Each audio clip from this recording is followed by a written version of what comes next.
We will get back to the conference. So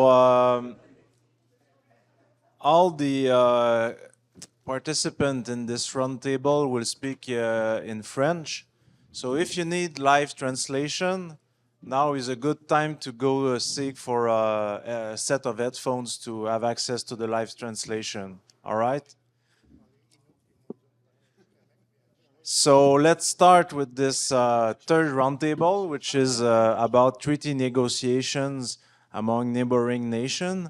This roundtable will be animated by Robert Lanary, president of the Société Recherche Autochtone au Québec. So have a nice roundtable. Merci, Émile. Alors, aujourd'hui, nous avons trois invités. Le titre de notre table, c'est Négociation des traités chez les nations avoisinantes. C'est un peu large, la réponse. On me dit que la réponse, c'est non. Fin de la session. Nous avons Justin Picard, qui a été chef de l'Assemblée des Premières Nations du Québec et du Labrador de 92 à 2025. Et puis, depuis dernièrement, il est professeur associé aux études commerciales de Montréal. À ma gauche, à l'extrême gauche, Constant Awashish, diplômé de l'Université d'Ottawa, et depuis 2014, grand chef du Conseil de la nation Atikamekw. Et lors de son entrée, il a fait d'un coup son coup d'éclat avec les autres chefs. Il a déclaré la souveraineté sur leur territoire ancestral du Nataskinan. Il était impliqué dans les négociations territoriales vu la signature d'un texte final de traité et aussi dernièrement dans les conflits entre les Autochtones et les travailleurs forestiers en Haute-Mauricie.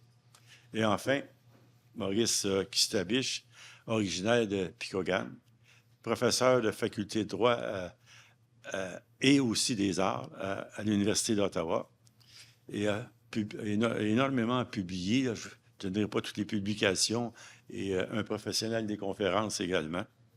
Puis il est impliqué dans les revendications territoriales des Anishinaabe.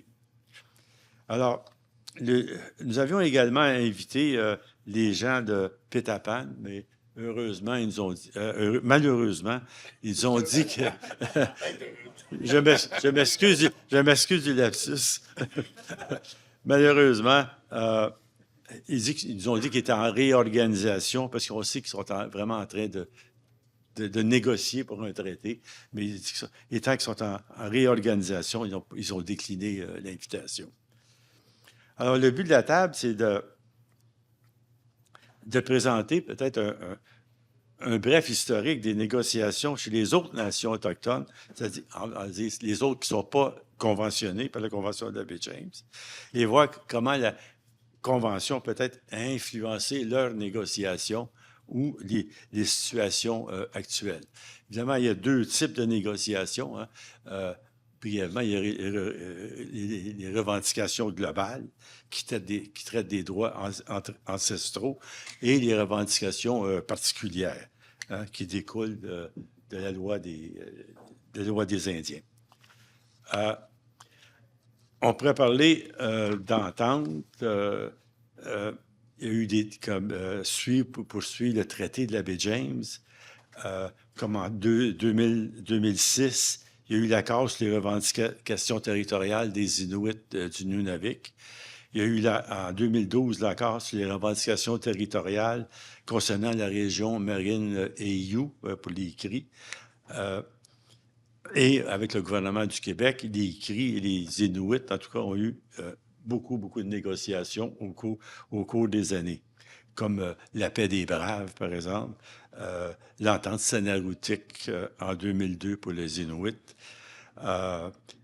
et la Grande Alliance dernièrement avec les Cris.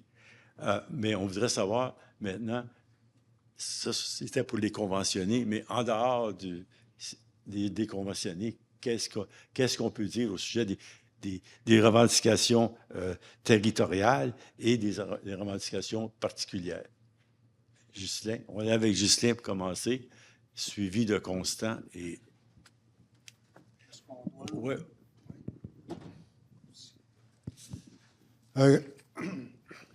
كويس جدا انه تمت شوكة بوها لنا ايوش خدمت مشكوتي انا هنو دي كنت سيوزن ناتم هنا غونزتي شبتي الماغندو نشطب ماغندو. Bonjour à toutes et à tous.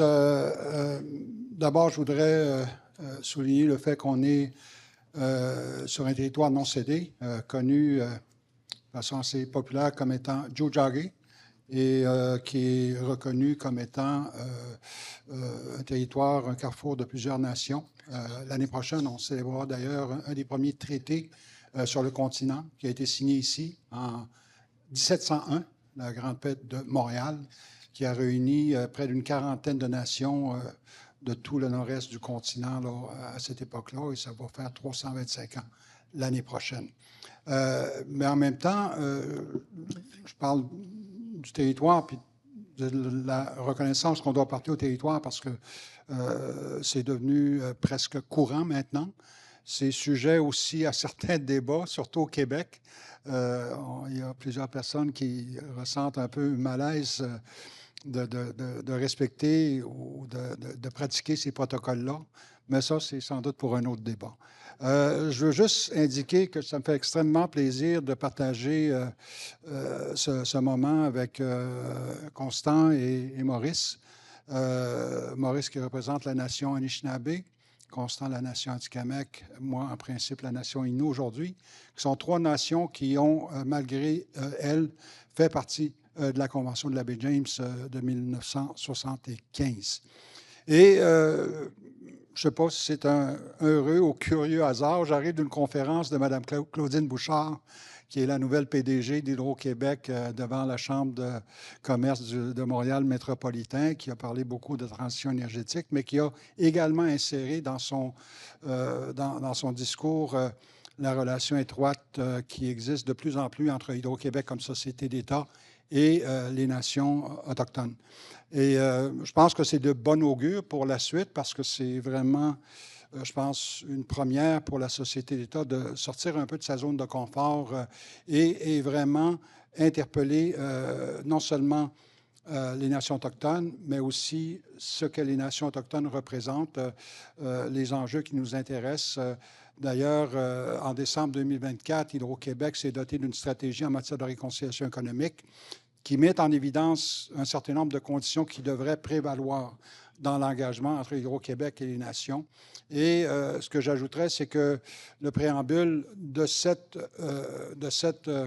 stratégie indique clairement que Hydro-Québec se fonde sur la Déclaration de l'ONU sur les droits des peuples autochtones. Ce que son gouvernement, le gouvernement envers lequel la société d'État est redevable, n'a pas fait jusqu'à maintenant. Et je pense que c'est important de l'indiquer. Donc, les choses changent. Mais pour revenir, écoutez, j'ai peut-être, en raison de mon âge, le privilège que d'autres n'ont pas, c'est d'avoir été témoin là, de ces grands moments de notre histoire, des moments marquants, je dirais, de notre histoire récente des 50 dernières années et même plus. Écoutez, moi, au début des années 70, j'ai entendu parler du projet comme la grande majorité des Québécoises et Québécois. Ça faisait les manchettes, ça faisait l'actualité. Et évidemment, une chose dont on ne parlait pas ou peu, c'est la réalité autochtone. Et il y a eu des manifestations et j'étais à l'écoute, pas eu l'occasion d'y participer moi-même.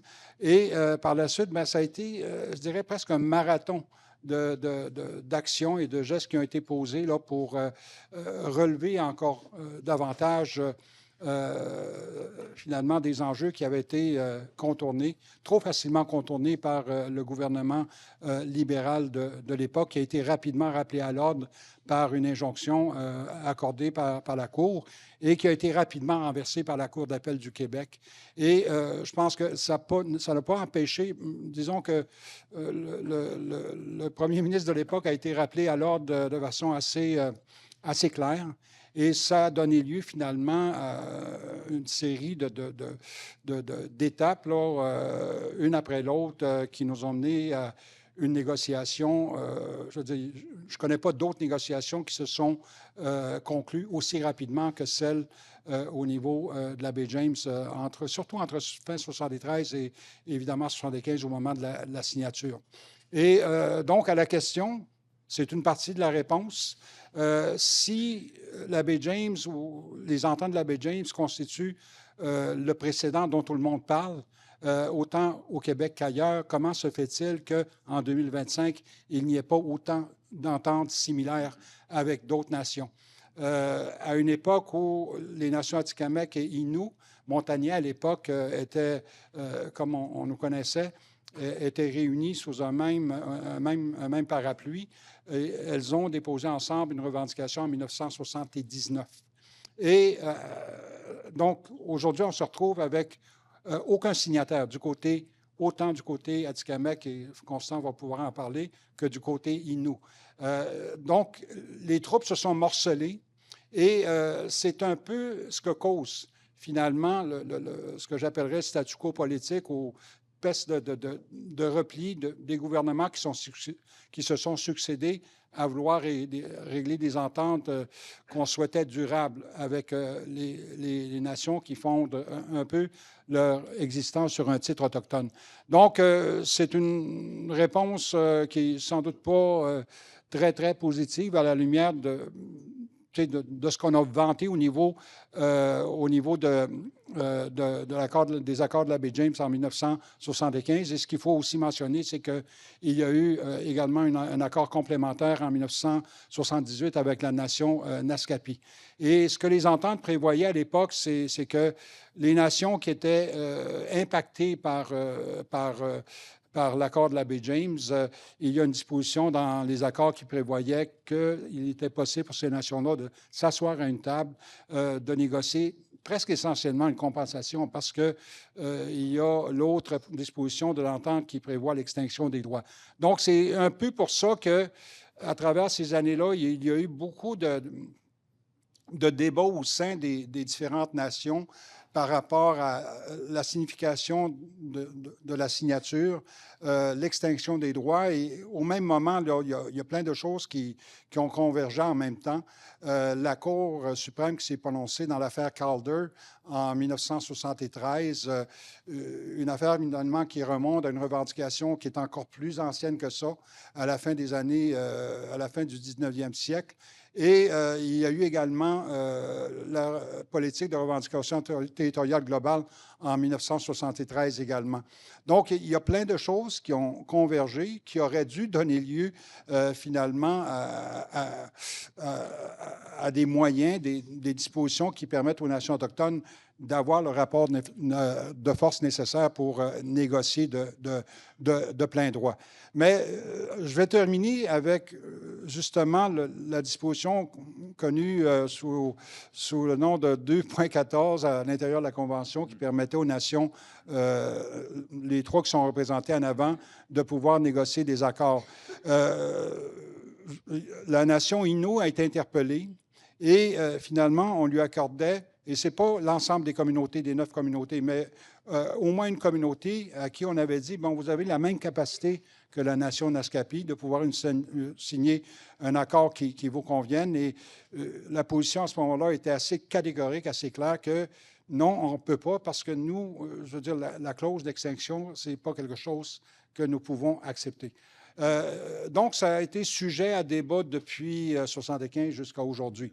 Mais en dépit de tout ça, je pense qu'avec le temps, les nations qui ont été plus directement touchées ont appris à vivre avec la Convention et ses impacts, mais ont surtout été dans une position de peut-être mieux apprécier un peu les résultats, les conclusions de la Convention et surtout ce que les nations signataires ont réussi finalement à aller chercher comme moyen pour elles-mêmes. Et donc, c'est une histoire très certainement à suivre et je veux juste peut-être ajouter ceci avant de passer la parole. Je ne sais pas si je pense à Constant. C'est Ted Moses parlait récemment là, dans une entrevue que j'ai eu l'opportunité de lire à l'effet que, bon, une des questions qui a été posée, c'est de revenir sur cette clause-là d'extinction des droits. Et il disait, bon, il y a peut-être une autre interprétation qui fait notre affaire dans les circonstances de 71, 72 et 75, c'est que avant ça, avant les travaux, il n'y a aucun droit qui nous était reconnu. La Convention a permis de confirmer des droits. Et il y a une partie de vérité dans ce qui est avancé par Ted Moses à l'effet que les nations Cris, Inuit et Naskapi sont beaucoup moins contournables aujourd'hui que le sont les autres nations au Québec. Et ça, je pense qu'il y a quelque part une part de vérité ici, et je pense que c'est important de le soulever. Donc, c'est ce que je voulais partager en tant que, je dirais, peut-être observateur privilégié lors de ces moments marqués de notre histoire récente. Et au risque de me répéter, je dirais, bon, si ça a bien servi, si c'est effectivement un modèle, non seulement au Québec, mais ailleurs, pourquoi ça ne marche pas depuis pour les autres nations? Merci. Merci, Justin. J'ai oublié de dire une chose. Nos trois invités vont parler, puis il y aura une période de questions après, s'il vous plaît. Constant. Merci. Constant washishini jinkaza na je washikajishajin nudmerun dutskan den kichogma dekera. Bonjour tout le monde. Hi everyone. Thank you, Ghislain, for your exposé. I think, I'm going to speak French. Hein? I'm supposed to speak French. Merci, Ghislain, pour ton exposé. Je pense qu'il y a beaucoup de choses qui ont été mentionnées. Je pense que tu as fait un très bon survol, justement, des faits marquants là, qui est venu toucher un peu la politique autochtone, mais également le droit autochtone ici au Québec. Moi, je vais parler un peu de l'expérience de la nation Atikamekw. Chez nous, ça fait plusieurs années, Ghislain l'a mentionné tantôt, depuis 1979 que nous négocions. À l'époque, nous étions affiliés là, avec les communautés Innu, anciennement appelées les communautés montagnaises, et une négociation qui a été menée conjointement jusqu'en 1994, où il y a eu un schisme entre les Atikamekw et les Innu. Et les Atikamekw ont décidé de continuer à négocier de leur côté. Puis revenir à la Convention de la baie James, je pense qu'il y a deux solitudes là, chez les Autochtones ici au Québec. Il y a ceux qui sont conventionnés, puis il y a ceux qui ne sont pas conventionnés. Ceux qui ont des droits issus de traités et ceux qui ont des droits ancestraux en vertu de l'article 35, protégés par la Constitution canadienne. Maintenant, le droit a évolué énormément. Il y a eu beaucoup d'interprétations qui ont été faites depuis plusieurs années sur l'effet, justement, de la Convention. La question qu'il faut se poser, tu as mentionné également l'article 2.14 tantôt. À l'article 2.14, ça permettait là, justement aux signataires là, d'entrevoir une porte là, aux autres nations non signataires de la Convention de pouvoir négocier avec les autres nations touchées par la Convention de la baie James. Ce qui était un peu problématique, encore là, ça a été mentionné, c'est la question d'extinction des droits, là, la clause d'extinction des droits qui était utilisée là, avant le rapatriement de la Constitution en 1982. Et à cette époque-là, encore aujourd'hui, puis je veux juste vous dire qu'à cette époque-là, je n'étais pas né. Ghislain était né, mais pas moi. Et qu'est-ce qui est arrivé pour nous, là, c'est qu'on a continué à croire, à avancer avec la négociation. On a déposé une négociation en 1979. Mais la question qu'il faut se poser là-dedans, est-ce que l'article 3 et 4 de la loi là, du Bill C9, communément appelé Bill C9, et de la loi de 1977, avait pour effet là, d'éteindre nos droits. Est-ce qu'elle rendait honneur, est-ce qu'elle respectait l'honneur de la couronne face aux autres nations non signataires de la Convention? Moi, personnellement, puis beaucoup de juristes également, il y en a qui pourraient argumenter le contraire, mais pour moi, personnellement, c'est que le gouvernement du Canada, la couronne, puis pour moi, la couronne, c'est autant la province que le fédéral, a manqué à ses obligations de fiduciaire, puis a manqué justement à l'honneur de la couronne. Donc, pour nous, nos droits n'ont pas été éteints sur les parcelles qui sont englobées là, par la signature de la Convention de la baie James. Là, on se demande pourquoi aujourd'hui les Atikamekw négocient encore. Bien, pourquoi qu'on a cette possibilité? Parce que présentement, la nation Atikamekw ne négocie plus. Il y a deux communautés qui ont décidé de mettre un frein sur les négociations. Il y a encore la question structurée interne là, au niveau de la nation Atikamekw qu'il faut régler. Mais également, je pense que c'est un peu un ras-le-bol. Il y a beaucoup de gens qui, de plus en plus, ont l'impression que les gouvernements niaisent et que ce mécanisme de revendication territoriale globale-là ne fait que servir les gouvernements et les ressources naturelles continuent d'être exploitées et les choses continuent d'être développées sans nécessairement là, avoir réglé toute la question territoriale avec les Atikamekw. Donc, c'est un peu la raison pourquoi on a des difficultés là, au niveau de la nation à s'entendre sur le processus de négociation. Tout ça pour dire que dans une optique où il y aurait de la négociation aujourd'hui, pour nous, là, il n'y a pas eu cessation des droits. Nos territoires sont toujours à nous. Nos droits sont encore pleins et entiers là, sur nos territoires. Et ça inclut également les parcelles qui sont touchées par la Convention de la baie James. Là, on parlait tantôt de la grosse question aujourd'hui, c'était vraiment des traités entre nations avoisinantes.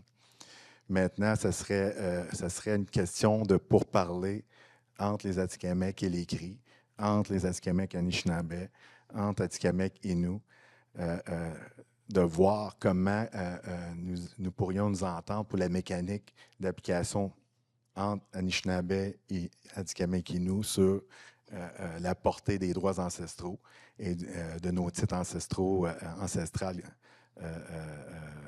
à chacun. Versus maintenant les droits issus de traités de la Convention de la baie James et nos droits ancestraux. Pour moi, je suis persuadé et convaincu que nos droits ancestraux sont... c'est évident que nos droits ancestraux ont préséance et, sur des droits issus de traités. Ce sont encore les droits des Autochtones qui prévaut sur le territoire ancestral des Atikamekw et non des droits autochtones développés par une entente là, entre le gouvernement et la nation Cri. Je le dis en tout respect. Je pense que la Convention a permis beaucoup d'avancements pour la nation Cri, a permis justement, malgré là, la clause d'extinction qui existe dans la Convention, je pense que les Cris ont quand même une très bonne emprise sur le développement là, sur le territoire qui est touché par la Convention. Ils ont beaucoup d'outils intéressants là, qui leur permettent là, justement de continuer à exercer leur activité traditionnelle. Ils ont des outils très intéressants qui leur permettent de pouvoir d'être assis à la table de décision. Quand vient le temps là, de prendre des décisions sur le développement des ressources naturelles. Tout ça ensemble, il y a des pour et des contre de part et d'autre, mais pour vraiment aller de l'avant entre un traité entre la nation Atikamekw et les Cris, ça serait vraiment de trouver encore là un mécanisme pour pouvoir là, conjuguer nos droits ancestraux et leurs droits issus de traités de la Convention. souvent, on se perd souvent dans les détails. Les juristes peuvent nous amener de tout bord, tout côté. On peut parler d'évolution politique, on peut parler de joutes politiques antérieures, mais la question, c'est simple, c'est comment on conjugue les droits issus de traités et les droits, nos droits ancestraux qui sont toujours pleins et entiers sur le territoire de la nation atikamekw. Donc, on est à ce stade-là. Puis, tu sais, sans revenir là, nécessairement à la genèse là, de l'évolution. Il y a eu, c'est vrai, la Convention en 1975. Il y a eu la loi en 1977. Il y a eu le dépôt en 1979 de nos revendications. Et depuis ce temps-là, il y a eu beaucoup de revirements de situation, beaucoup de changements de position de part et d'autre, que ce soit de leader CRI, que ce soit du gouvernement du Québec ou du gouvernement canadien. Les opinions ou les positions ont vraiment évolué et changé au cours du temps. À l'occasion, au tout début, il y avait les leaders CRI qui étaient très ouverts à avoir une entente directe entre CRI et Atikamekw. Par la suite, il y a un narratif qui a été développé là, par les gouvernements qui se voulait, là, en quelque sorte, fallait protéger les acquis de la Convention de la baie James qui étaient octroyés au CRI. Eux, qu'est-ce qu'ils proposaient? Mais c'est d'avoir des tables d'échange pour pouvoir dialoguer tout en protégeant, je veux dire, les droits des CRI. Mais d'avoir des tables d'échange qui ouvraient la porte, en quelque sorte, à exclure toutes les parcelles là, qui nous touchent, qui a été inclus dans la Convention de la baie James. Donc, c'est un dossier qui est hautement politique. Pour nous, c'est simple, mais la volonté, je pense, n'est pas nécessairement toujours au rendez-vous de part et d'autre. Et c'est ce qui vient compliquer les choses, là, qui est venu compliquer les choses au cours des années. Toute la question de mettre des tables d'échange parallèles est venue en quelque sorte affaiblir et diviser là, l'unité, le front commun qui était nécessaire là, pour justement en arriver à une entente là, ou exercer des pressions politiques et juridiques là, des Atikamekw face à la situation créée par les gouvernements. C'est venu également diviser les CRI et les Atikamekw, c'est venu diviser les CRI et les Inuits, c'est venu diviser les CRI et les Anishinaabe. Et au bout de la ligne, malheureusement, ceux qui en bénéficient présentement, c'est les gouvernements. Il faut trouver une façon entre nous, entre les différentes nations, de passer outre cette réalité et d'être conscient là, de nos relations antérieures et de travailler là, sur du positif. Je pense, comme je disais tantôt, les plus grands bénéficiaires actuellement, ce sont les gouvernements. Puis c'est pas nécessairement qu'on est totalement contre les gouvernements. Puis je le dis souvent dans toutes sortes de tribunes, on est dans une réalité actuelle. Vous connaissez l'instabilité géopolitique au niveau planétaire. Le Canada, malgré l'imposition du Canada ou du Québec, demeure quand même nos territoires, demeure quand même un écosystème dans lequel on s'est adapté et dans lequel il y a une réalité particulière. Puis j'ai tout le temps dit, puis je le dis encore, puis je le crois encore comme leader, puis il y a beaucoup de leaders autochtones qui pourront dire le contraire, j'en suis sûr, mais je suis persuadé que le Canada a besoin de nations Atikamekw fortes pour pouvoir être plus fort. Mais la nation Atikamekw a besoin d'un Canada fort également pour pouvoir mieux protéger nos intérêts communs. Nos intérêts communs, c'est le territoire. C'est nos frontières, malgré que les frontières ne représentent pas nécessairement ce que nous étions à une certaine époque. Mais je pense qu'il y a quand même une relation qui s'est développée dans les 500 dernières années. Il faut trouver une façon de travailler positivement pour l'avenir de nos enfants, que ce soit vos enfants ou nos enfants. Je pense que c'est dans cette optique-là qu'il faut commencer à développer, puis d'arrêter de s'enfarger dans des détails. Puis j'aime ça dire ça également. Les choses sont simples en réalité. Puis on dit souvent, le diable se cache dans les détails, mais c'est qui fait les détails? C'est le diable. Donc, il faut garder les choses simples, puis de comprendre, puis d'essayer de regarder des décennies, pour ne pas dire des centaines d'années en avant, pour pouvoir arriver à quelque chose qui va être convenable pour les générations futures. Puis c'est ma façon de réfléchir, c'est ma façon de voir les choses. Et je regarde toujours... est-ce que les décisions vont pouvoir être bénéfiques pour mes enfants, leurs enfants, leurs arrière-petits-enfants? Est-ce que cela protège nos intérêts et nos intérêts communs? Hein? Je pense que c'est dans cette optique-là qu'il faut réfléchir en tant que leader. Mais tout ça pour dire que la Convention de la baie James, c'était un plus pour la nation CRI. Et c'est encore aujourd'hui d'énormes préoccupations là, pour la nation Atikamekw. Puis je vais être ouvert à toute question tantôt. Je vais laisser la parole parce que je peux m'étendre énormément. Merci beaucoup, Constant. À toi. Tess. Kichibi gwachindik do mini gwanugaja gitjani mwana umadi. Migen gitchaminendan ya bianu manigan. Hier de Jnikazwan, Maurice J. qui s'établit de Jnikazwan. Ce que j'ai dit dans ma langue, c'est je vous remercie de m'avoir invité, premièrement. Puis je suis assez content de pouvoir venir partager aussi nos expériences au niveau des Anishinabeg ici. Est-ce que vous m'entendez bien? Ou, oui, moi, je n'ai pas habitude avec les micros, mais en tout cas.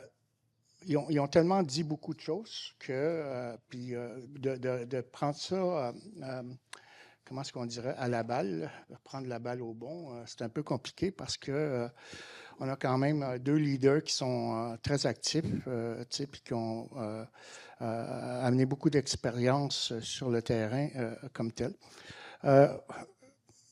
Tantôt, on parlait justement du début de la Convention, mais quand tout ça, ça a commencé la première fois, quand il y a eu l'annonce avec Robert Bourassa, du grand projet, tout ça, puis les machineries étaient déjà sur le territoire, tout ça. On oublie souvent un peu qu'on a failli, dans un sens, négocier comme une entité de toutes les Premières Nations du Québec avec l'Association des Indiens du Québec à l'époque. Puis il y avait des grands leaders à ce moment-là. On avait Andrew Delisle, on avait Mike McKenzie chez les Anishinabeg, on avait Max Coley, les Huron-Wendat. J'avais eu la chance de voir un petit peu la base un peu de leurs travaux pour pouvoir justement entreprendre cette défense-là, parce que c'était quasiment comme les Premières Nations ont été mises dans une position de défensive, parce que là, les machineries étaient déjà en train d'opérer et tout ça. Donc, il fallait faire ça quand même assez rapidement. Donc, mais c'est là qu'il y a eu comme un fractionnement à un moment donné. Ils ont décidé de créer leur propre structure puis d'y aller seuls. Là, c'est là que je vois un petit peu le début du fractionnement entre les Premières Nations. Je ne peux pas vraiment dire où est-ce que tout ça tire sa source, pourquoi ce fractionnement-là, mais le fractionnement s'est produit. Et le reste, on connaît la suite. Le reste, c'est devenu un fractionnement du territoire de toutes les nations qui étaient quand même adjacents au territoire d'application de cette convention-là. Au niveau des Anishinabés, pas juste Anishinabés, mais ça a comme créé une séparation des territoires. Une partie du 49e de l'autre côté, puis une partie du 49e dans le sud. Donc, c'est devenu une ligne. Puis là, vous avez eu, après ça, d'autres initiatives qui ont été... Je ne veux pas répéter ce que mes deux collègues ici ont déjà parlé, mais ça a créé comme, à un moment donné, plus tard, les grands projets où est-ce que, je pense que c'est... comment est-ce qu'il s'appelle? Le premier ministre du Québec, j'oublie son nom, déjà, le Parti libéral, mais qui ont... Jean Charest, quand il a annoncé que les grands projets, encore revenir là-dessus, là, lui, il a mis tout de suite une ligne. J'ai dit, moi, j'ai rien qu'un mot qui m'arrive quand je vois ça, c'est le mot était injustice. C'est une injustice face aux Premières Nations, dont le territoire ancestral. C'est vrai qu'on a utilisé des instruments coloniaux ici pour définir le territoire d'application en utilisant l'acte d'extension des frontières 1898-1912. Ce n'est pas vraiment nos territoires ancestraux. C'est vraiment une structure ou une ligne coloniale qui a été mise là arbitrairement, sans même nous consulter. En fin de compte, c'est les anciennes terres de Rupert, finalement, qui ont été utilisées pour ça. Puis j'écoutais M. Watt un matin qui parlait, je ne sais pas combien de fois, qui a dit qu'il faut aller à l'encontre des termes d'extinction et tout ça, cette clause-là qui est vraiment négative, finalement. Mais ces termes-là, premièrement, ça n'existe même pas dans nos langues. Pas Anishinaabe, peut-être pas non plus Atikamekw ni nous. Ces termes-là éteignent des droits, en tout cas toute cette clause-là. On n'est pas capable de... C'est un concept qui est vraiment... qui n'est pas de nous. On a de la misère. S'il faudrait que j'explique ça à des membres, ils disent, tu as étendu tes droits, ils vont dire, de quoi tu parles, toi? T'sais. Fait que, tu sais, il y a ça, mais il y a pas ce septembre ici, mais l'autre septembre de l'année passée, on m'a demandé de faire l'ouverture solennelle à l'Université d'Ottawa, à la Faculté de droit civil. Et puis, justement, il y avait les gens de la Cour suprême qui étaient là en avant, puis j'ai regardé directement le visage du juge en chef, j'ai dit, écoutez, là, on a affaire ici à deux concepts. Vous avez votre concept colonial, puis notre concept, nos ordres juridiques. Et puis là, je vais faire une ligne entre les droits autochtones tels que définis par les cours suprêmes et tout ça, et par le régime colonial, et nos ordres juridiques. Tu sais, vous entendez souvent dire que ces nations-là, on avait nos lois, on a nos problèmes, pas nos problèmes, mais aussi, oui, mais on a aussi nos principes, nos valeurs et nos règles. Ils sont basés sur la relation et non sur des politiques. Là, on s'enligne vers des structures où est-ce qu'on vraiment coloniales. Et puis, nos gens, moi j'ai souvent entendu dire des aînés, ils disent, pourquoi qu'on devrait revendiquer ce qui nous appartient déjà? Ça m'a pris des années à comprendre ça. Mais eux autres, ils ne parlaient pas des droits tels que reconnus par les nouveaux arrivants. Ils parlaient des droits qu'il y avait en arrière, qui étaient préexistants, puis qui n'ont jamais été éteints. C'est ça qui est intéressant que j'ai découvert ces temps-ci, mais qui sont là encore, et puis sauf qu'il faut juste les réveiller. Vous avez des gens comme John Burroughs, qui justement, de l'Université de Toronto, qui a fait justement une vingtaine d'années maintenant, qu'il a réussi à les catégoriser pour qu'on puisse mieux les catégoriser par rapport aux structures coloniales et tout ça. Puis c'est ça qui est intéressant. Mais il y a des implications juridiques dans cette chose-là qu'on n'a pas encore tout à fait explorée. J'ai travaillé avec je ne sais pas combien d'avocats là-dedans, puis qui m'ont tourné en rond pour vraiment arriver à zéro. Finalement, c'est juste quand j'ai commencé à enseigner, puis j'ai commencé à côtoyer les académiciens là-dessus, qu'on a découvert d'autres éléments qui étaient vraiment intéressants, d'autres options qui n'ont pas été vraiment encore explorées, dont je ne parlerai pas aujourd'hui, mais qui sont là. Puis vous avez toute la question aussi, la question politique. Si jamais les trois nations décidaient d'aller devant les tribunaux puis gagnaient leur cause, mais qu'est-ce que ça ferait au niveau politique avec, justement, la nation Cree? Moi, je me suis posé cette question-là. Mais est-ce que, moi, puis là, ça me ramène à, est-ce qu'ils se sont posé cette question-là pour en arriver avec leur négociation? Est-ce que, je renvoie la balle dans un sens. La manière que je vois la réalité, c'est que, apparemment que non, parce qu'on se ramasse avec rien d'un bord, du 49e, puis tout est au nord du 49e. Tu sais. Fait que là, c'est un peu pessimiste mon truc, mais en tout cas, c'est la réalité qu'on a. Même là, j'irais encore plus loin, c'est que toutes les communautés, dont Picogan, mettons, Abitibi-Union, qui sont sur le bord, justement, de cette, tu sais, un peu comme au Hachisassibi aussi, où est-ce qu'il y a deux nations qui se côtoient très proches, adjacents. Ça fractionne des familles, ça fractionne des membres. À un moment donné, ben justement, tu sais, pour pouvoir... on a une problématique qui se trouve justement au nord, même ça affecte toutes les communautés, où est-ce qu'ils ont un mélange entre Iou et Anishinaabe, où est-ce qu'ils se sont fait mettre sur une liste, okay, qui sont éligibles d'être conventionnés. Et puis...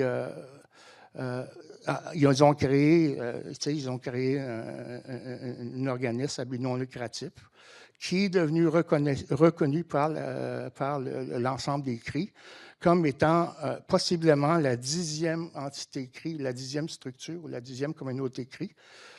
C'est la même chose avec le mot Québec du côté Ontario, mais il y a une autre chose, c'est que il y a toute comment je pourrais dire, la stratégie. C'est pas juste le Québec, mais ils s'en vont vers l'Ontario, puis ils s'en vont vers le Labrador.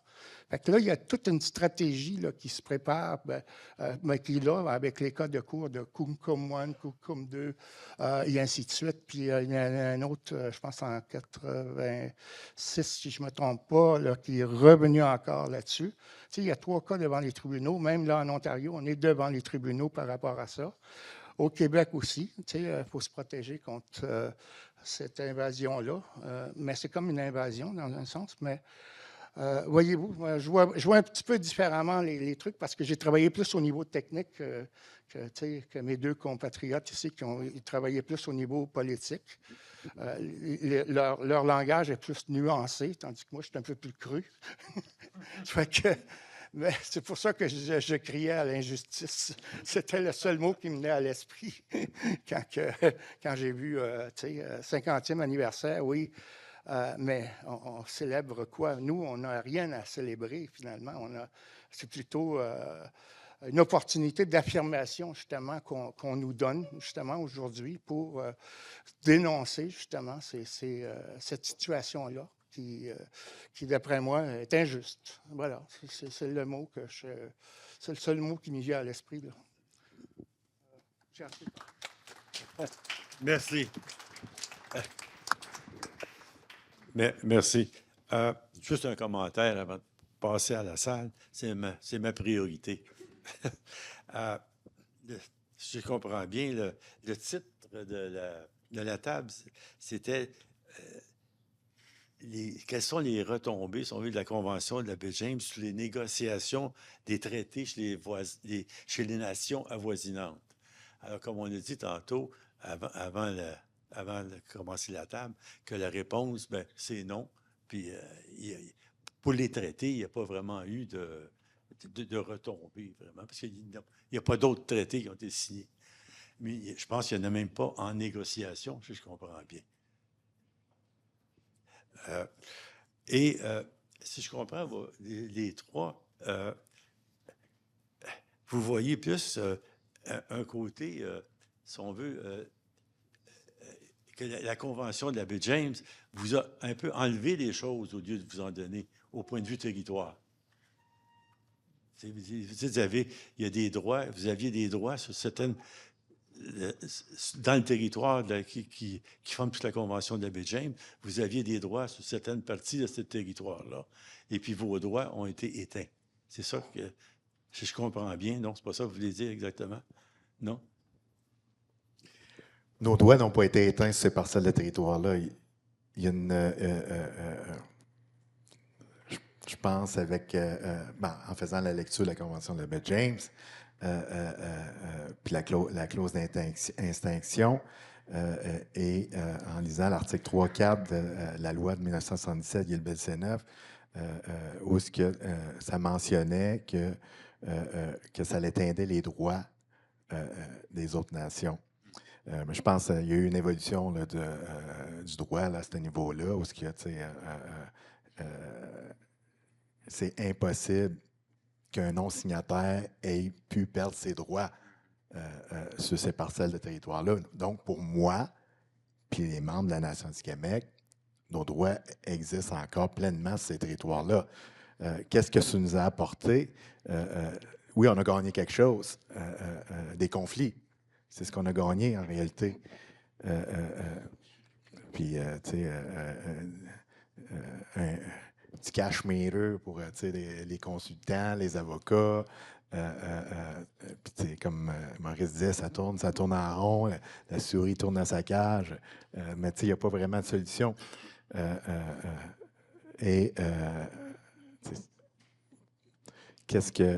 question, c'était qu'est-ce que ça l'a amené? Mais ça l'a amené qu'il y a eu une ouverture à négocier. Mais c'est pas nécessairement.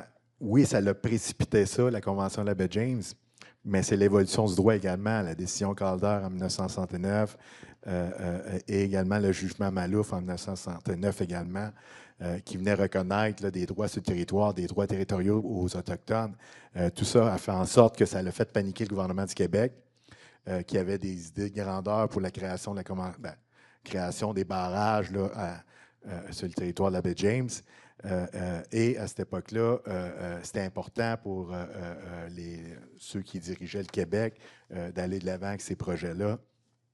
Et mais également pour eux, mais également pour ceux qui finançaient ces projets-là. C'était important que le financement qu'ils allaient mettre dans la construction des grands projets soit sécurisé. Donc, il y avait un incitatif au gouvernement du Québec de négocier avec les CRI et d'en arriver à une entente rapidement. Contrairement chez les Atikamekw. Les Atikamekw, les barrages sont là, ça fait au-dessus de 100 ans. L'industrie forestière est installée là, ça fait depuis 200 ans. Ils sont déjà sur place. L'incitatif est moins présent. Eux, c'est juste gagner du temps avec les Atikamekw, c'est de faire perdre le temps des Atikamekw. C'est ça, malheureusement, la situation. Donc, le contexte, la dynamique est totalement différente. Mais le gouvernement connaît, puis il reconnaît, c'est pas pour rien qu'on négocie, qu'il y a des droits qui appartiennent aux Atikamekw, aux Inuits, aux Anishinabés sur le territoire. Et c'est la raison pourquoi il existe des politiques de négociation avec les Premières Nations. C'est parce qu'il y a des droits sur ces territoires-là, mais il y a toujours cette joute politique qui se fait en arrière des portes, qui est vraiment...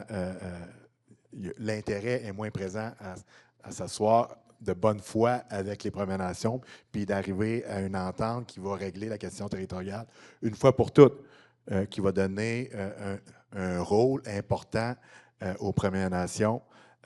Puis encore là, tu sais, je regarde un peu, là je vais sortir un peu du sujet, c'est peut-être un peu ça fait quand même 10 ans là, que je touche à la politique. On s'étend, on ne reste pas nécessairement juste sur un sujet, mais on essaie de voir de façon globale. Tu sais, le Québec, puis on compare à d'autres provinces, il y a quand même des belles ententes dans certaines provinces, malgré des gouvernements très conservateurs. Ils ont des ententes sur la foresterie, sur les ressources naturelles, avec les Premières Nations.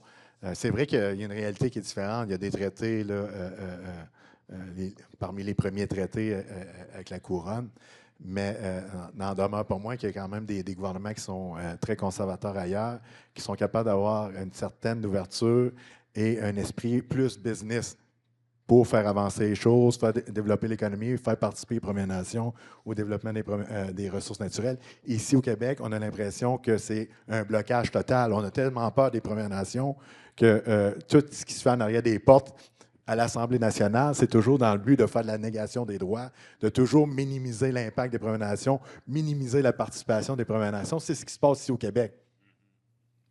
Là, ils sont déjà sur nos territoires. L'incitatif, oui, ils sont là, ils vont venir s'asseoir à la table, vont venir faire semblant de négocier, mais en réalité, ils sont juste là pour faire perdre notre temps. C'est ce qui se passe ici au Québec, malheureusement.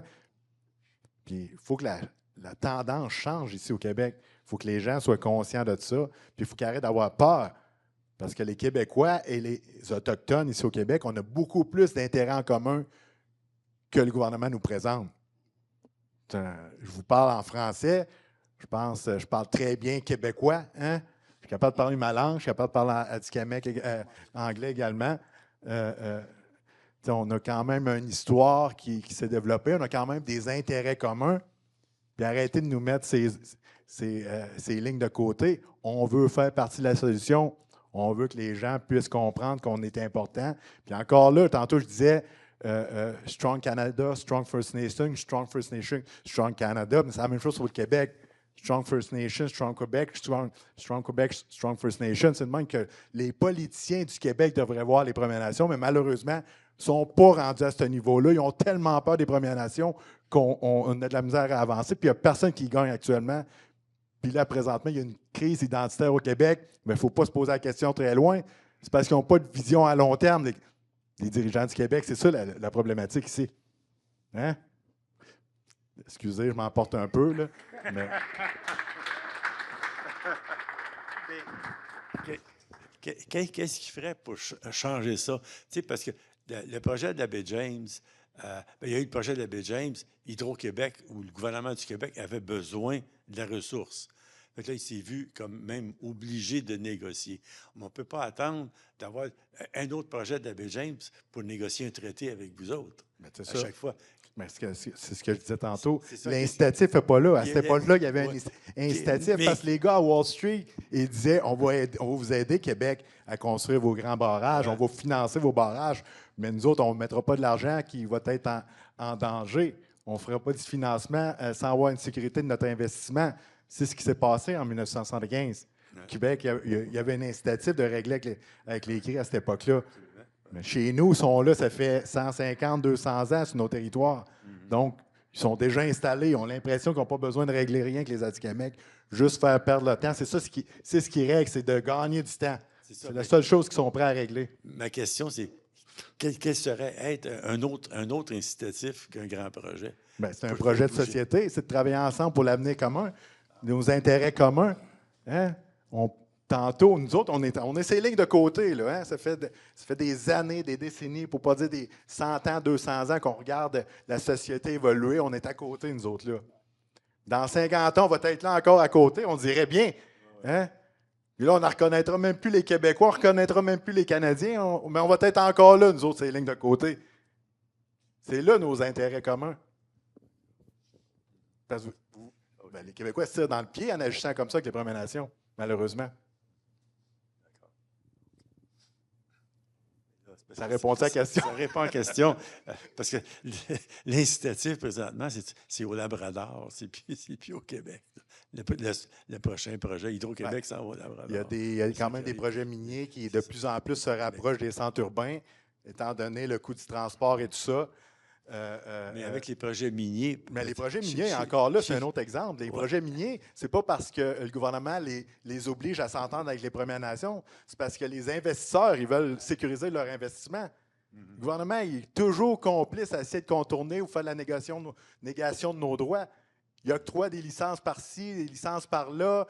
Ils sont complices à vouloir contourner leurs obligations, alors qu'ils devraient être complices avec nous de pouvoir faire de la rétention de capitaux, parce que les capitaux au Québec et au Canada sortent. Puis avec les ententes que les minières pourraient avoir encore plus solides avec les Premières Nations, ça bénéficierait au Québec et au Canada, parce que toutes les retombées supplémentaires, que ce soit la formation, que ce soit des contrats directs, indirects, de l'employabilité, mais surtout les royautés qu'on appelle. Nous autres, on n'ira pas aux Bahamas puis dans les paradis fiscaux cacher notre argent. On va le dépenser ici au Québec puis au Canada. C'est comme ça qu'il faut voir les choses. Les économistes, il faut qu'ils commencent à avoir ce narratif-là ici au Québec et au Canada, surtout au Québec. Non. Non, les ententes des projets miniers, c'est des ententes d'impact, bénéfices et impact. C'est cas par cas. C'est pas. Est-ce que quelque chose à ajouter, Maurice, là-dessus? Oui, ben juste, je vais peut-être aller un petit peu à côté, là, parce que là, on parle de traité. C'est un traité. Ça me ramène en 2016, pas en 2016, 2006 à peu près, du côté ontarien, parce que j'ai entendu ça ce matin, quelqu'un qui parlait des traités numérotés, que c'était tous des traités qui étendaient des droits. Mais finalement, en 2006, qu'est-ce qui s'est passé? C'est que on a retrouvé à Peterborough un genre de journal de bord. Puis ce journal de bord-là appartenait à un des commissaires qui a signé le traité neuf.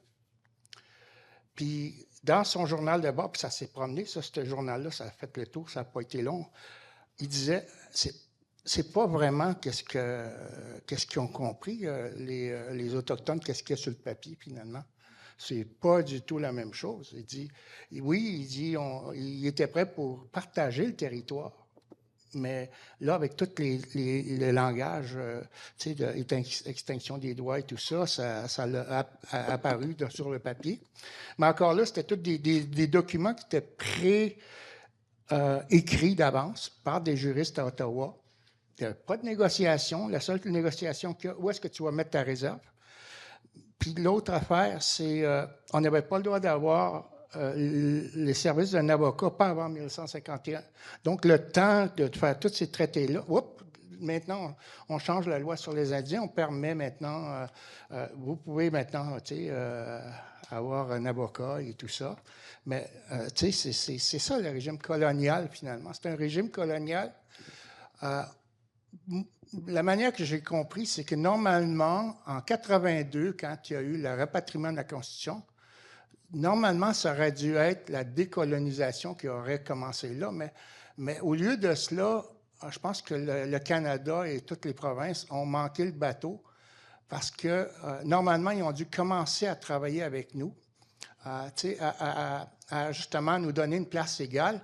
J'ai entendu un leader du Squamish, de la Colombie-Britannique, qui parlait justement dernièrement, je l'ai entendu, il m'a dit « Notre place, ce n'est pas au niveau en bas, on veut nous municipaliser. » C'est la structure que... c'est exactement ce que je vois justement dans cette convention-là. C'est une méga municipalité, tu sais, la manière que c'est structuré et tout ça. Puis, quand tu regardes les ententes d'autonomie gouvernementale dans l'Ouest et aussi partout, c'est des municipalisations. On prend une nation qui est souveraine, puis on le municipalise, on le subjugue en Haute-Bois. C'est vraiment, moi, j'appelle ça de l'injustice, là encore. Le terme va revenir souvent. Puis, tu sais, ça fait que toute en tout cas, c'est cette situation-là, ben, je comprends à un moment donné, mon collègue ici qui, à un moment donné, c'est frustrant. Puis le pire, c'est qu'on ne peut même pas se choquer. Parce que si on se choque, on est étiqueté comme étant des extrémistes, en tout cas, tous ces mots-là qui vont aller avec. Mais je n'irai pas là. Mais en tout cas, c'est la minute, on nous criminalise. Ben justement, depuis 1990, le SCRS a commencé à faire une liste des personnes militantes. Donc, tu sais, ils ont commencé à... Parce que moi, je me rappelle, quand il y a eu les événements au cas, j'ai appelé à Kahnawake. J'ai dit, est-ce que vous avez besoin de personnes? J'ai dit, on est prêt pour envoyer un autobus avec du monde. Le téléphone a sonné même pas 15 minutes après. C'est vrai que vous allez envoyer un autobus à telle place? Ah, là, on a dit pas de téléphone. On fait nos affaires autrement. Ça fait que, en tout cas, c'est toutes ces questions-là, comme mes collègues disent. Puis le Québec, qui en ce moment, avec la CAQ, avec sa constitution, qui ne prend même pas la peine de nous identifier comme un peuple souverain. C'est juste, les Autochtones, tout court, le petit A. Et puis vous allez faire qu'est-ce qu'on vous dit. C'est nous qui avons ouais, puis René Lévesque, puis ça s'en va à l'encontre de ce que René Lévesque Puis pourtant, c'est un type séparatiste, mais lui, au moins, il avait reconnu les droits avec une déclaration à ce moment-là. Puis, en tout cas, toutes les avancées, puis en tout cas, juste pour se faire élire, la CAQ avait dit on va faire l'entente des braves avec toutes les Premières Nations. Pas bien brave, rendu là. On est loin de la bravoure. Puis justement, je me demandais, je l'ai présenté ça aux étudiants. Justement, on parlait de l'énergie mardi. Puis on parlait justement de la Convention, puis les projets hydroénergétiques. Puis ils m'ont demandé d'où ça sort, ça, l'étiquette La Paix des Braves. Ben moi, la manière que j'ai compris, ça a été lors de la signature de l'entente. Un des deux, soit le premier ministre ou Ted Moses, a dit on va faire la paix des Braves. C'est de là que ça. Parce qu'en fin de compte, c'est la nouvelle relation entre le Québec et les Cris. C'est vraiment le terme exode de cette entente-là. Mais. Puis là, la différence que lui, avec les ERA et tout ça, avec la paix des Braves, ils n'ont même plus besoin de négocier le pourcentage de partage de revenus par rapport mettons, au projet minier. Il y a déjà un pourcentage de négocié dans la paix des Braves. Ils ont aussi, ils ont une une formule de calcul de 75 millions par année, où est-ce que, justement, c'est déjà tout calculé d'avance, le nombre de mètres cubes de bois qu'ils peuvent couper, au niveau de l'hydroélectricité, comment de redevances et tout ça qu'ils vont avoir. Tandis que nous, on est obligé de négocier des ERA, négocier un pourcentage et tout le kit, tandis que dans le contraire, de l'autre côté du 49e, ils font juste négocier des contrats commerciaux où ils n'ont même pas besoin de négocier, c'est déjà tout négocié d'avance. Fait qu'on a du chemin à faire, comme tu dis. En tout cas, c'est pas avec ce gouvernement-là actuel qu'on va faire des progrès. Il faut juste attendre que ça change, n'est-ce pas, M. Merci. Des questions dans la salle, s'il vous plaît? Oui. Ici. On a encore à peu près 20 minutes. Là. Oui, bonjour. Mon nom est François Bellemare. Je suis journaliste indépendant, ce qui veut dire que je travaille pour différents médias. Et donc, je viens de publier un article assez long dans la revue d'études autochtones, ou plutôt plus spécifiquement sur le site de la Société de recherche, qui découlait d'une longue entrevue que m'a accordée Zépédé Nungak dans son domicile de Kangirsuk, sur justement le survol des 50 dernières années. Et ça me fait penser à quand je me remémore la conversation avec Zébédé et vos propos récents, là, dans les dernières minutes. On entend à propos de la Convention tout un arc-en-ciel de commentaires qui va vraiment dans toutes les teintes. Là. Ça va de l'enfer jusqu'au paradis, en passant par le paradis infernal ou l'enfer paradisiaque. Là. Et moi, j'avais une question justement pour les nations qui ne sont pas conventionnées. Qu'est-ce que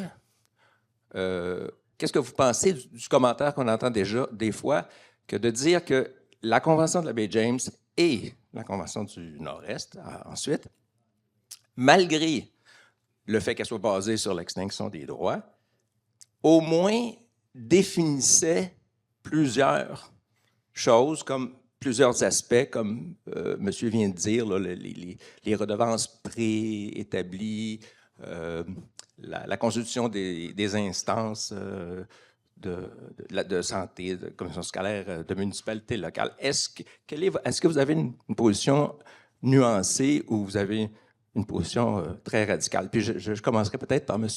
Picard, qui est le plus ancien parmi vous trois. Donc, le plus vieux. Celui qui a le micro. On va parler pour 20 minutes. Non, je voudrais d'abord reconnaître que parmi nous, il y a des acteurs clés là, de cette période-là, dont l'ancien sénateur Charlie Watt, que je veux saluer. Je vois M. Wickelson aussi, qui a travaillé étroitement avec la nation Naskapi. Et en fait, 50 ans plus tard, au lieu de constamment faire face à une situation qui voudrait que le fardeau soit entièrement sur nos épaules, comme c'est souvent le cas. Le fardeau de la preuve et le fardeau de la bonne foi. Et finalement, on arrive toujours à la table de négociation avec déjà un compromis. Et moi, c'est ce que je trouve extrêmement frustrant, malheureux, et qui nous amène finalement devant une situation où les nations autochtones se disent, se sentent finalement victimes d'une injustice, comme le disait mon ami Maurice. Mais au-delà de tout ce qu'on a entendu comme commentaire, vous le disiez vous-même, comme panoplie là, depuis les 50 dernières années, il en demeure pas moins que la force réside dans la capacité des conventionnés et des non-conventionnés de joindre les rangs entre eux. Et il y a, selon moi, des exemples extrêmement révélateurs. Pendant 2 ans, les nations Innu et nations Cri se sont entendues sur la gestion du caribou, qui est considéré comme étant un animal sacré, autant chez les Cris que chez les Inuits, au niveau de la récolte et au niveau de la conservation. Donc, ce qui me fait plaisir de révéler, c'est que c'est des signataires de part et d'autre de ces nations-là. Il n'y a aucune ligne pointillée pour le Canada, aucune ligne pointillée pour le Québec. Et je pense que c'est ce qui fait la force de l'accord qui est intervenu entre ces deux nations-là.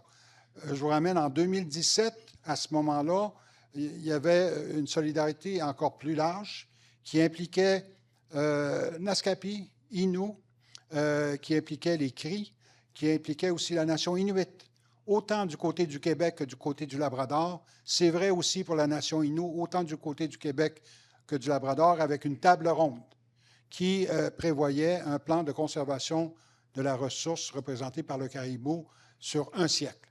Et ça, je pense que c'est l'opportunité qui nous est donnée. Et encore une fois, dans ce cas-ci, il n'y a aucun partenaire gouvernemental. Pourquoi il y en aurait? Parce que les nations signataires sont des gouvernements.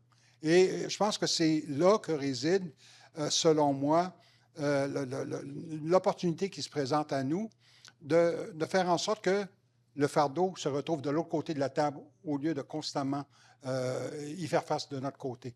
Et ça, c'est au-delà.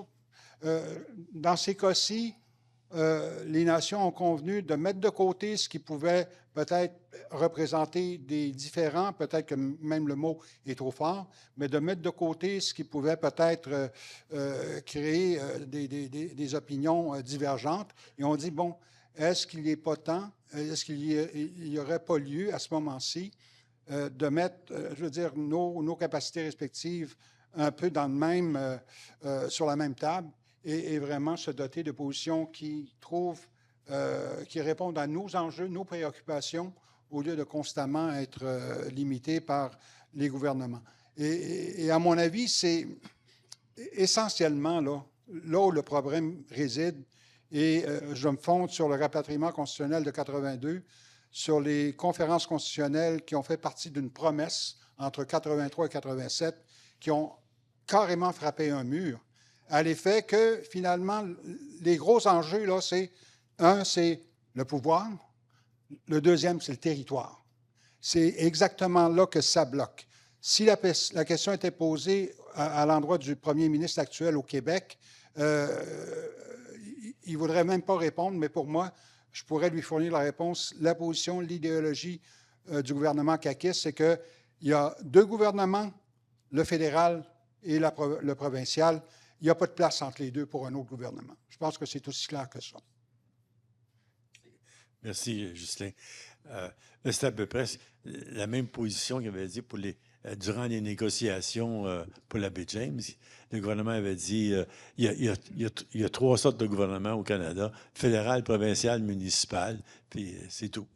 Ça, point à la ligne. Alors, ça n'a pas changé tellement depuis 50 ans. Merci. Est-ce qu'il y a une autre question? Je ne peux pas peut-être répondre à votre question.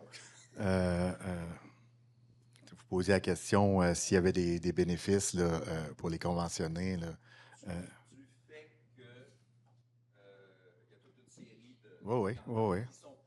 Ben, mhm. Non, mais je pense qu'il y a des effets positifs. Puis, je vais vous donner l'exemple. Il y a toujours ce dilemme-là comme leader. Là, à la base, nous, nation autochtone, qu'est-ce qu'on veut? Mais c'est notre langue, qu'elle soit préservée, notre identité, qu'elle soit préservée, que dans 200 ans, dans 300 ans, dans 500 ans, que les Atikamekw soient toujours là, à parler leur langue, à connaître leur histoire, à avoir leur propre identité, leur culture. C'est ça l'objectif, hein? Comme leader, c'est ça l'objectif. Maintenant, quel chemin qu'on prend? Les CRI ont opté pour la Convention de la baie James, se sont dotés d'outils. Moi, je vois ça comme des outils. Tout ce qui est défini par traité dans la Convention de la baie James, c'est des outils conférés aux CRI, Naskapi, également Inuit, pour pouvoir s'assurer d'une pérennité de leur identité, de leur culture, tout en collaborant avec l'État québécois, canadien. Je vois ça, c'est un outil pour survivre. Oui.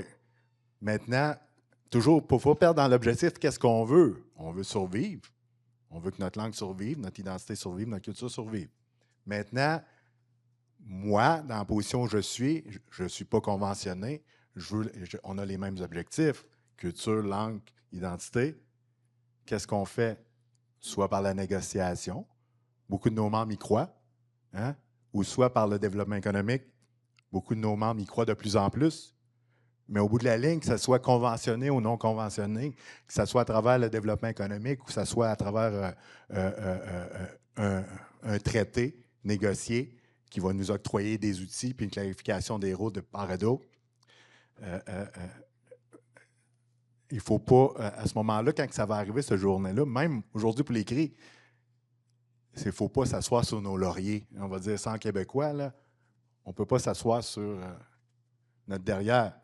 On devient avec des responsabilités très importantes. Puis chaque individu, que ce soit Atikamekw, Innu, Anishinaabe ou CRI, se ramasse avec des responsabilités de s'assurer eux-mêmes, chacun devient responsable à la pérennité de la culture, pérennité de la langue, pérennité des savoir-faire, mais dépendamment de l'outil qu'ils auront choisi.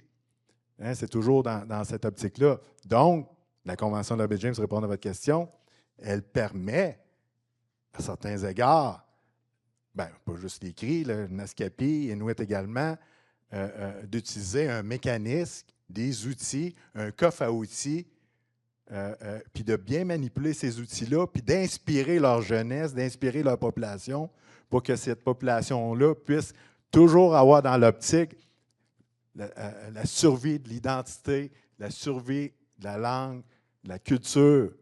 En tout cas, comme moi, comme leader, je pense que c'est ça l'objectif premier, d'être leader d'une nation, c'est de s'assurer que ta nation puis son identité puisse perdurer dans le temps. Maintenant, quel chemin? Je pense que chacun choisit son chemin, mais dans la Convention de la baie James, il y a des outils très intéressants qui permettent à la nation CRI de se développer puis se donner un pouvoir de décision autour de la table qui est peut-être absent chez les autres nations. On ne fera pas d'échange, monsieur. François, puis il y a d'autres mondes, là. Questions, là. Il y a d'autres questions, là. Bon, merci. Paul Wilkinson Gislain a fait remarquer que j'étais pendant quelques années avec John Mamianscombe et d'autres personnes, membres de l'équipe Naskapi qui a négocié la Convention du Nord-Est québécois. Les négociations des Naskapi portaient exclusivement sur le territoire conventionné, le territoire de la baie James. Donc, un des problèmes confrontés par les Naskapi, c'était que lorsqu'ils voulaient faire reconnaître certains de leurs droits, surtout les droits de ce qu'on appelle dans la Convention, le droit de l'exploitation, chasse, pêche, piégeage, cueillette, ainsi de suite, ils étaient obligés d'obtenir le consentement soit des CRI, soit des Inuits. Parce qu'afin de reconnaître ces droits pour les Naskapi, il fallait modifier la Convention de la baie James, et la Convention prévoyait que le consentement des Inuits et des Cris était exigé pour les modifications. Donc, le chapitre de la Convention du Nord-Est québécois qui traite des activités de l'exploitation est le chapitre 15. Et les Naskapi en reconnaissaient évidemment à l'époque qu'il y avait d'autres Premières Nations, dont certainement les Inuits, qui avaient des droits dans le territoire en cause. Et les Naskapi ne voulaient pas que si jamais ces Premières Nations décidaient de négocier, les Naskapi ne voulaient pas qu'elles soient obligées d'obtenir le consentement des Naskapi. Parce qu'évidemment, pour les Cris et les Inuits, c'était très difficile dans les mois suivant la signature de la Convention de dire à leurs membres, ah, nous avons négocié tout ceci, tout cela, tout l'autre, et maintenant on va en donner une partie aux Naskapi. Donc, les Naskapi ont demandé qu'une disposition soit ajoutée au chapitre 15 de la Convention du Nord-Est québécois, précisant que le Québec aurait le droit, sans le consentement des Naskapi, de reconnaître le droit d'exploitation d'autres Premières Nations qui pouvaient faire preuve de leur histoire d'occuper et d'user ces territoires. Donc, on espérait, je pense, à l'époque, que ça allait peut-être faciliter l'implication d'autres Premières Nations, mais vous avez fait remarquer qu'il n'y a aucune Première Nation qui s'est prévalue de cette possibilité de négocier depuis. Mais cette disposition existe toujours, mais je me demande parfois si je suis peut-être la seule personne qui s'en souvient. Je pense.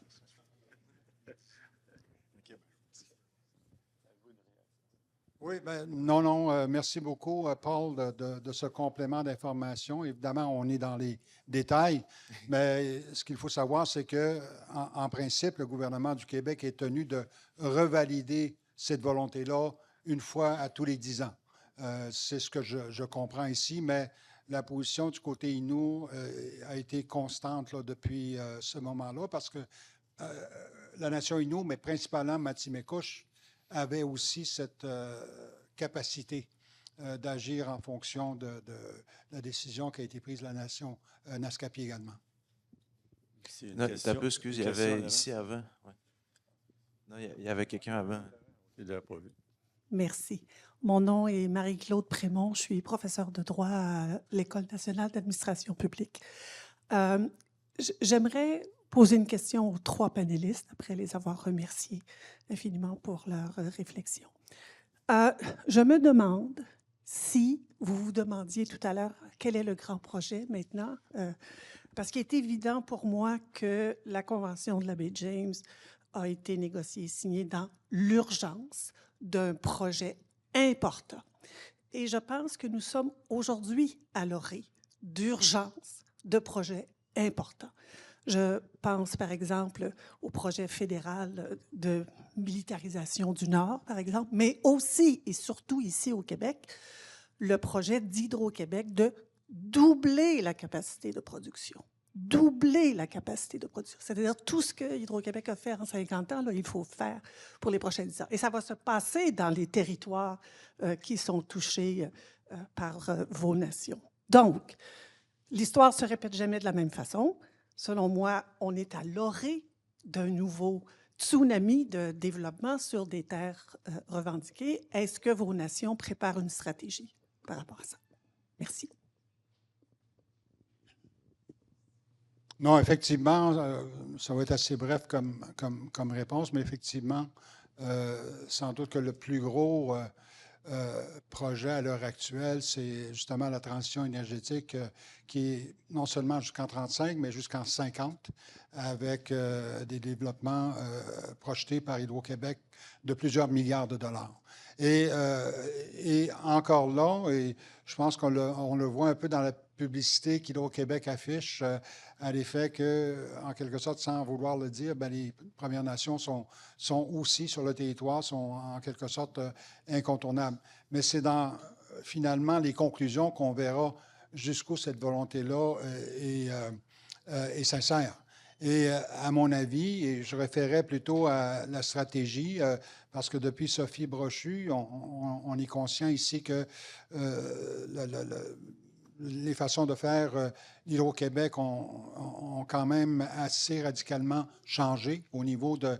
je ne parlerai même pas des anciens PDG, là, Martel et autres. Là, il n'y avait aucun intérêt parce qu'à ce moment-là, les PDG se limitaient essentiellement aux acquis, c'est-à-dire les conventions des années 70. Donc, ça a changé. Et l'autre aspect, ben, qui est sans doute aussi présent aujourd'hui, c'est le fait que Hydro-Québec parle finalement de trouver la meilleure façon de peut-être inspirer autrement les nations autochtones, rebâtir une confiance qui n'était plus au rendez-vous et en même temps, dans cette réflexion-là, faire finalement amende honorable par rapport au passé.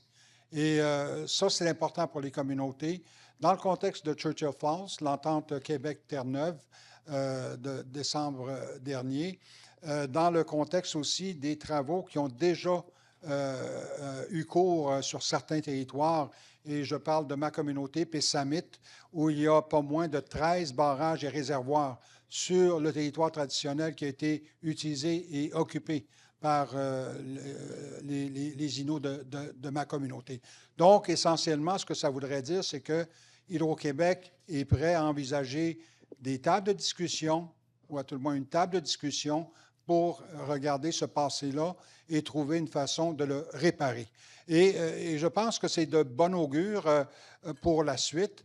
Il restera à savoir, bon, est-ce que Hydro-Québec est prêt à se rendre plus loin? On avait déposé des positions à l'effet que, par exemple, comme en Ontario, qu'Hydro-Québec, comme société d'État, puisse réserver une part d'action aux Premières Nations. Ça a été totalement refusé par le gouvernement du Québec. On a également proposé que les Premières Nations soient plus représentées un peu plus à la hauteur de ce qu'elles sont au niveau de la gouvernance d'Hydro-Québec. Et ça non plus, ça n'a pas été accepté. Donc, encore une fois, on arrive dans un courant qui, sans doute, nous est trop familier, là, autant pour Constant que pour Maurice, à l'effet qu'on va régler à la pièce et sans vraiment se projeter dans l'avenir et avoir peut-être des règlements qui sont un peu plus durables dans le temps. Merci. Une dernière question? Alors, merci beaucoup. Alain Gagnon, politologue à l'UQAM. J'ai l'impression d'avoir, c'est du déjà-vu pour bien des personnes ici. En 2001, on organisait le 25e anniversaire de la Convention, justement, avec Roméo Saganache, Peter Atami, Guy Rocher, avec qui je travaillais étroitement. Et ce que j'entends aujourd'hui, ça me désole beaucoup, c'est-à-dire qu'on croyait à l'époque qu'il allait y avoir beaucoup plus de négociations qui allaient se faire avec les Premières Nations, mais surtout entre les Premières Nations. Dans notre ouvrage, c'était le message qui ressortait de, je pense à Washish, par exemple, qui élaborait une politique et imaginait comment est-ce que le Québec pourrait être demain, mais c'était vraiment une lecture où les Cris, les Naskapi allaient travailler ensemble et allaient aussi avoir des alliances avec les Atikamekw. Et là, j'entends ce matin, après-midi, pour les Anishinaabe, par exemple, le même problème de l'époque, il y a 25 ans, est encore là. Mais en même temps, je trouve que l'image que Constant Washish nous a donnée me semble assez noircie. Le tableau est assez noir, alors que quand j'entends Justin Picard, il me semble y avoir des avenues, on a des poignes possibles pour élaborer une politique consensuelle. Et finalement, je trouve que là où on pourrait travailler davantage, c'est au niveau du discours, c'est-à-dire, on a fait référence tout à l'heure à John Burroughs. Burroughs nous dit qu'il faut autochtoniser la Constitution canadienne, mais en même temps, les Autochtones doivent s'approprier des outils qui sont dans la pratique constitutionnelle, qui est le constitutionnalisme ancien. Il y a des grands principes là-dedans. Il faut s'en servir. Je pense, par exemple, à la réciprocité, à la continuité historique, au consentement. Donc, on a des grands éléments, puis on ne s'en sert pas. Puis je ne comprends pas pourquoi. Tout à l'heure, Constant Boischiche parlait, il disait, bon, le conventionné et le non-conventionné. Mais moi, je pense qu'il faut retourner, non pas à la couronne, vous vous référez beaucoup à la couronne. Je pense qu'il faut revenir à la souveraineté originelle. C'est votre base à partir de laquelle vous devez réclamer vos droits. C'est la souveraineté originelle, mais cessez d'entrer la couronne dans le discours que vous tenez. La couronne, c'est le problème. La couronne, c'est la Convention de la baie James. La couronne, c'est toutes ces ententes-là. Donc, vous devez revenir pré-couronne. Votre souveraineté naturelle, votre souveraineté originelle, c'est ça qui est le plus important quant à moi. Merci. Peut-être juste une réponse rapide. Je veux dire, en tout respect pour Burroughs, je veux dire, autochtoniser la Constitution, je veux dire, pour moi, ça, à ce moment-ci, ça ne peut pas marcher. Parce qu'il y aura toujours une primauté au niveau du droit, primauté sur nos nations. Et c'est ça qui doit changer. Donc, il faut complètement raser tout ce qui est idéologie coloniale et vraiment donner l'importance à nos propres constitutions. Et je pense qu'il y a une question d'égalité, de parité ici qui doit prévaloir. Je vous ramène en 1998, la seule fois où un gouvernement du Québec a tenté de présenter une politique en matière autochtone dans le passé des 40, 50 dernières années. Et à ce moment-là, la partie politique de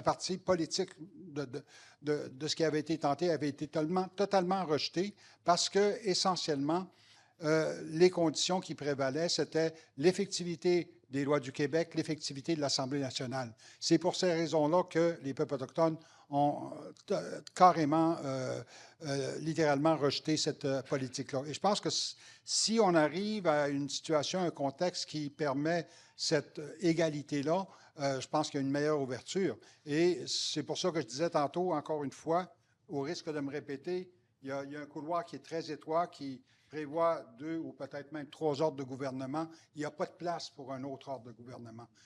Ou lorsqu'on en parle, bien, on parle d'un 3e ou peut-être même d'un 4e ordre. Et je pense que c'est important également de rappeler ces éléments-là de l'histoire. Merci beaucoup. Okay, on a passé notre temps. Alors, merci à nos 3 invités. Et puis, si vous avez d'autres questions, bien, vous pouvez peut-être coincer un de nos invités là, dans un coin puis leur poser des questions. Merci tout le monde. Merci.